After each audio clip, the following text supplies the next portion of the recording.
안녕하십니까. 대한변호사협회 인증 부동산 건설 분야 전문 변호사 법무법인 기성의 대표 변호사 박보준입니다. 오늘은 송정역 지역특조합을 상대로 대법원에서 최종 승소한 소식을 준비했습니다. 대법원이 피고조합의 상고를 기각하고 의뢰인의 승소 판결을 최종 확정하였습니다. 전국 지역특조합에 가입하신 조합원분들 중 유사한 피해를 입으신 분께서는 본 대법원 승소 사례를 통해 대응에 도움이 되셨으면 좋겠습니다.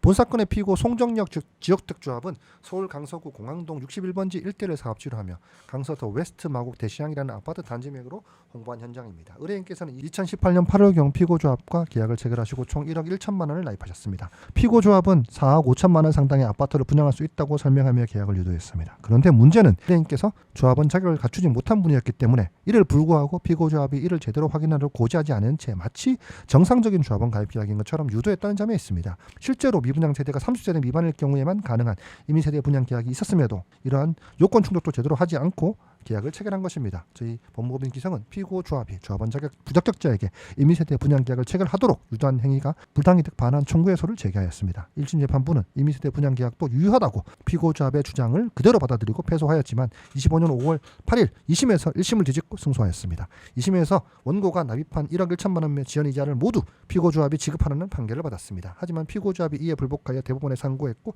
25년 8월 14일 대법원은 심리불속행 기각 결정을 내렸습니다. 이는 상고 이유가 법령 위반에 해당하지 않는다고 보아 심리를 진행하지 않고 바로 기각한 것으로 2심 판결이 최종 확정된 것입니다. 이번 대법원 승소 사례는 지역특조합의 조합원 자격을 갖추지 못한 자에게 제대로 설명을 없이 계약을 유도한 행위 자체가 명백히 잘못된 것을 최고법원에서 확인받은 중요한 의미가 있습니다. 특히 임의세대 분양 계약의 조건을 명확히 설명하지 않고 계약을 체결한 것에 대해서도 법적 책임을 인정한 사례입니다. 지역특조합 가입 시 조합의 조합원 자격 여부를 정확하게 확인하지 않거나 분양 계약의 조건을 제대로 설명하지 못하고 계약하신 분은 법적 대응이 가능합니다. 문제가 있다고 판단되시면 저희 법무법인 기성에 상담을 받아보시기 바랍니다. 이상 송정역 지역특조합 대법원 승소 소식을 전해드렸습니다.